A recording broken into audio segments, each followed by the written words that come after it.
सत्य बात तो यह है कि बहुत समय बहुत काल हो गया, हमने ईश्वर का भी दर्शन नहीं किया। तो ये बताओ आप उसका ध्यान कैसे करोगे, कैसे उसको याद करोगे? क्योंकि हमको तो मालूम नहीं है कि वो कैसा है। इसलिए महापुरुषों ने आपको ये बताया कि जिन्होंने उनका दर्शन किया वो मिलना चाहिए। तो बताएंगे कि ये नाम है, ये रूप है, ये उनका स्थान है, ये उनकी आवाज है, तब आप वहां जा सकते हो। वो तो एक मोटी सी बात है कि महापुरुष नहीं मिलेगा, गुरु नहीं मिलेगा, तो उसमें दाखिल कैसे होगे? क्योंकि जब तक टिकट नहीं मिलेगा तब तक अंदर कौन जाएगा? वो किसी को जाने देगा? सिर पर तो इतना बोझा लदा हुआ कि कोई उधर फटक नहीं सकता, उधर जा नहीं सकता। तो क्यों ही उसकी जरूरत है उन महापुरुषों की कि उससे मिले होते, उसका भेद जानते, उसका रास्ता जानते, उसके नाम को जानते, उसके रूप को जानते, उसका उन्होंने दर्शन किया है।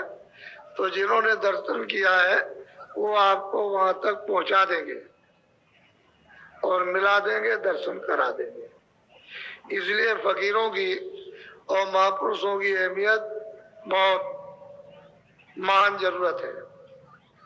बगैर, क्योंकि हम तो मुद्दतों से उसको भूल गए, पता ही नहीं कि कैसा है, काला है, सांवला, गोरा है, हरा है, पीला है, नीला है, कुछ नहीं।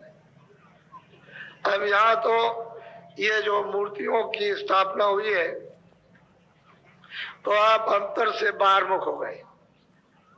तो व्यास जी ने देखा ये सब बाहरमुखी हो गए, इंद्रियों की तरफ बाहर।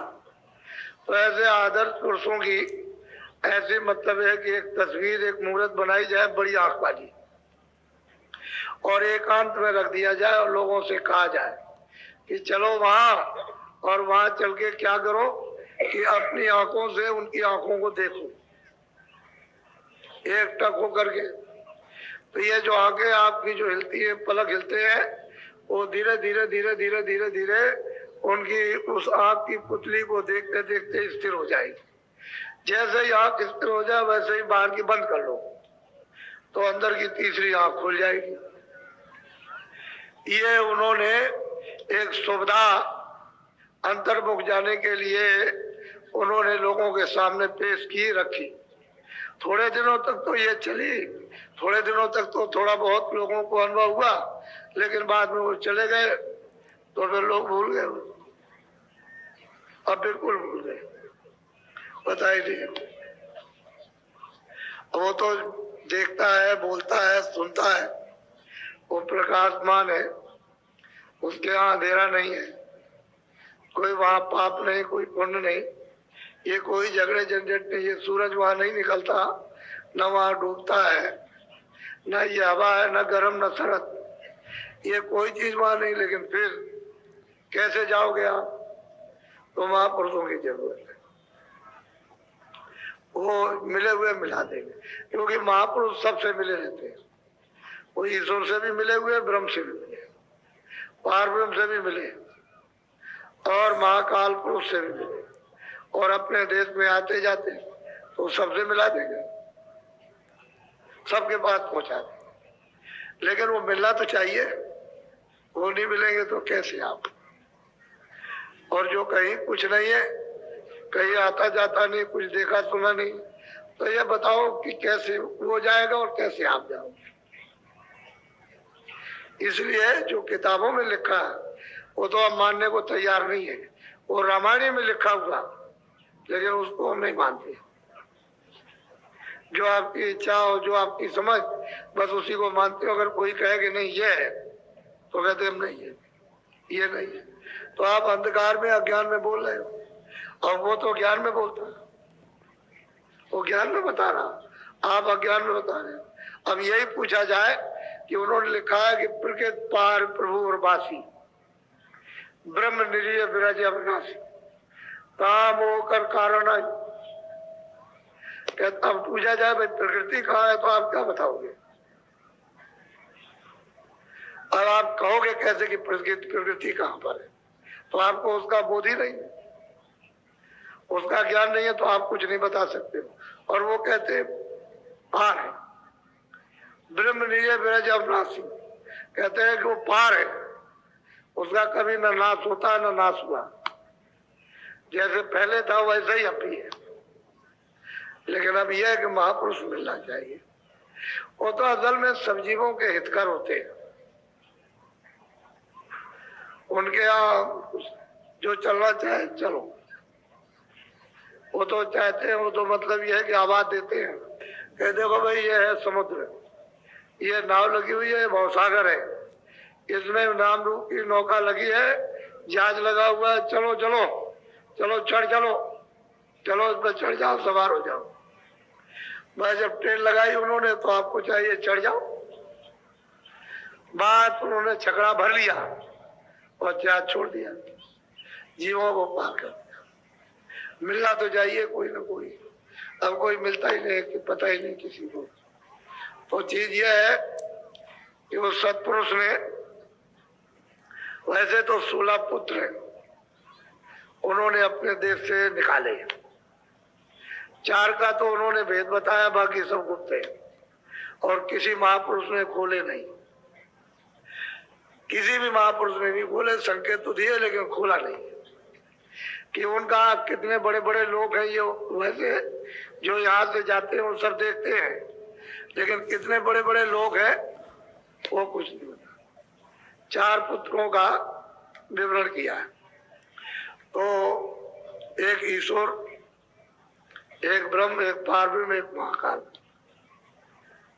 इनका उन्होंने बताया। बाकी जो 12 बचे हैं उनका भेद नहीं, वो अलग। ये तो उन्होंने मंडलों में उसमें, अब ये वहां पर जो रूहें जो सुरतें रहती है, जो वहां पर खचाखच भरी हुई है, वो तो अब उसके लिए क्या वर्णन किया, कुछ वर्णन करने में नहीं आता है। तो चीज ये है, आप बड़े ध्यान से आप सुने, आपको हजारों प्रमाण, वैसे कोई जरूरत नहीं है क्योंकि वो तो उसके अतिरिक्त तो कुछ आएगा नहीं, लेकिन आप कहोगे नहीं नहीं नहीं ये बात मेरी पसंद नहीं आई और मेरी समझ में नहीं आई, वही शंका हो जाएगी। तो शंका निवारण के लिए सबूत चाहिए, सबूत चाहिए सब। और ये रामायण में जो आपको कल नामदान दिया ये सब है उसमें, लेकिन आप नहीं बता सकते, उसमें सब है, सब उन्होंने दिया। अब आपको मालूम नहीं, आप तो बताइए कि वो एक रफ्तार है पढ़ने की रटने की, तो उसको रटते रहते हो, आपको तो कुछ पता नहीं क्योंकि आपने तो कुछ किया दिया नहीं।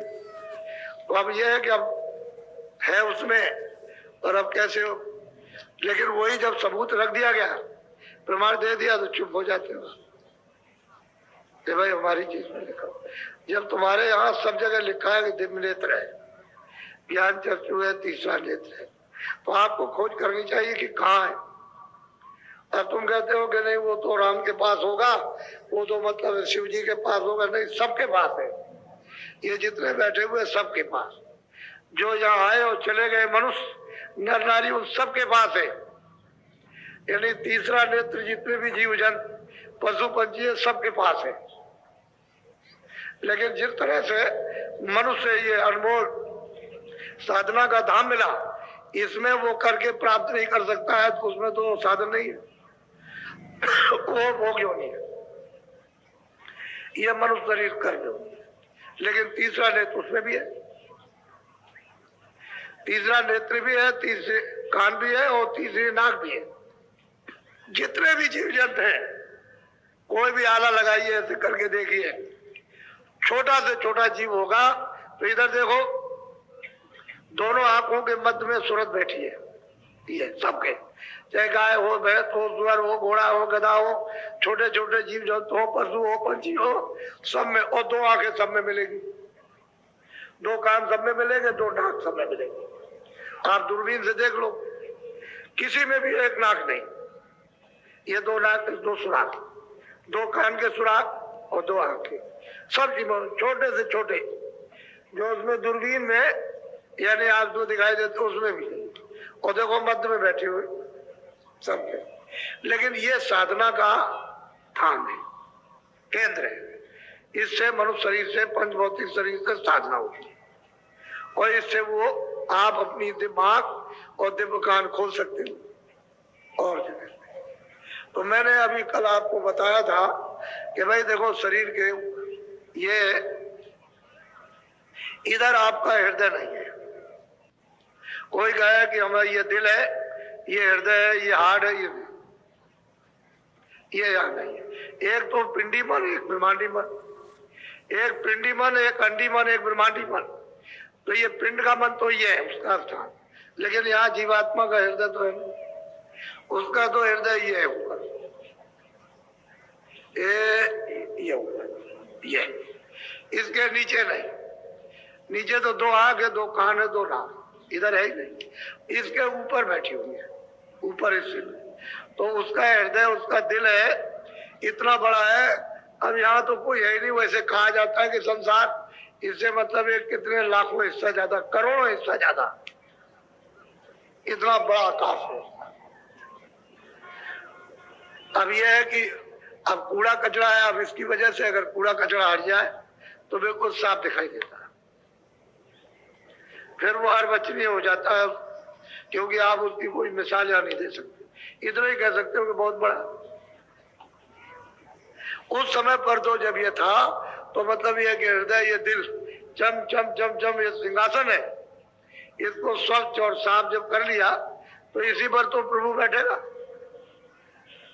अगर आपका हृदय दिल साफ नहीं है तो ये बताओ कि इतना वो पाक साफ पवित्र है तो कहाँ बैठेगा। अगर मान लो बर्तन आपका खराब है तो कोई भी चीज रखोगे फट जाएगी। ऐसे ही नापाक दिलों पर, नापाक हृदय पर, गंदे हृदय पर आप कोई चीज रखो वर्ड से खराब कैसे हो? तो उसको शुद्ध पवित्र करना है। तो असल में चीज यह है कि बड़े ध्यान से सुनिए आप। अब उसको प्रमाणी ले लो, उसमें क्या बात है। हम तो चाहते थे कि आप ऐसे ही सुन लोगे, और वो भी मतलब ये क्रमशाही है, जो कुछ बताते हैं क्रमशाह। लेकिन आप ये सोचते हो कि भाई नहीं, कोई बाबा जी अपनी तरफ से कुछ ले आए होंगे, अपने तरफ से क्या ले। जो सत्य है वो सदा रहेगा, और जो जो उसको पाएगा वो कहेगा। बिना कहे तब रहा न कोई, बिना कहे कोई नहीं। मीराबाई कहती है कि खोजत खोजत मैं चारों तरफ ढूंढती तलाश करती हूँ, कोई ना करत बखानी। वो कहती है कि मुझे, मैं प्रभु से मिलना चाहती हूँ, कोई जानता हो तो मुझको बता दो। तो कहते हैं कोई नहीं बताता उसको, और रोती और चिल्लाती, अच्छा नहीं लगता। खोजत फिरूं भेद बा घर को, कोई ना करत बखानी। कोई वर्णन नहीं करता है। जितने भी मतलब ये है कि विद्वान, उनसे उसने जाकर के पूछा, लेकिन किसी ने नहीं बताया। तो जब मालूम होता तो बताए। खोजत खोजत खोजत फिरूं वेद घर को, कोई न करत बखानी। कोई वर्णन नहीं करता, कोई बताता नहीं। कहते हैं खोजत खोजत, ढूंढते ढूंढते मिले रहदास संत सतगुरु, दीना सुर सैदान। कहते हैं संत सतगुरु वो रहदास जो काशी में रहते थे, ये इधर से चले गए उधर राजस्थान में, और वो एक बगीचे में ठहरे हुए थे। तो इसको बड़ी तो लगन थी कि भाई किसी महात्मा का दर्शन करें। तो ये दर्शन का ही वहीं बता दिया, वहीं भेज दे दिया कि ले तू ले ले, अब यही कमाई कर ले और अपना काम कर ले। खोजत खोजत मिले रहदास संत सतगुर, दीना सुर सैदानी। मैं मिल जाए पाए पी अपना, तब मेरी पीर बुझानी। उसके गुरु रहदास जी थे, उनसे उसने प्राप्त किया था। अब आप जो चाहो सो कहते रहो, तो अपनी आप की बात, लेकिन सच्ची बात तो ये है। और रहदास यहाँ काशी में थे, और काशी में उस समय पर लोग बड़ी घृणा करते थे, लेकिन काशी में रविदास जी विख्यात हो गए, यहीं पर मशहूर हो गए थे। फिर यहाँ से मतलब ये महात्माओं का विचरण होता है, चले गए उधर जा करके। वैसे तो उन्होंने भी बहुतों को पार किया, बहुत जीवों को उस परम पद में पहुंचाया। तो आप बड़े ध्यान से सब लोग सुनो, ये तो आपको रास्ता है। तो सूरत बैठी हुई है दोनों आंखों के मध्य में, इसको कहते हैं तीसरा तिल, आज्ञा चक्र। इधर देखो, ये आज्ञा चक्र है, ये कंठ चक्र है, ये हृदय चक्र है, ये नाभि चक्र, नीचे इंद्री चक्र है और नीचे गुदा चक्र है। 5 चक्र है और छठे चक्र पर जीवात्मा स्वयं बैठी है, दोनों आंखों के मध्य भाग में विराजमान है, बीचों बीच में। इसको तीसरा तिल, आज्ञा चक्र, छठा चक्र कहते हैं। अब तो मालूम हुआ कि इधर नहीं है, इधर नहीं है, इधर नीचे नहीं, ये यहाँ पर बैठी है। अब ऊपर जाना, पहले योगी योग करते थे ये प्राणायाम से, तो ऊपरी की तो आवाज सुनते थे प्राणायाम, यानी प्राणों को रोक करके गुदा चक्र से नली में चढ़ा के ऊपर ले जाते थे। तो धीरे धीरे धीरे अगर कुछ संयम बिगड़ गया तो शरीर अंग भंग हो जाता था, बेकार हो जाता था कुछ। अब उसमें कोई कोई तो आखिर यही तो आएंगे आप नीचे से चढ़कर, तो यहाँ तीसरे तिल में, तो यहाँ आकर के फिर झनकारें होती, आवाजें मिलती थी।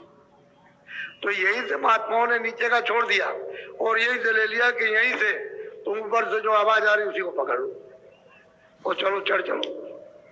इसमें कोई तकलीफ नहीं है, ना शारीरिक, ना दम घुटेगा, ना कुछ और होगा।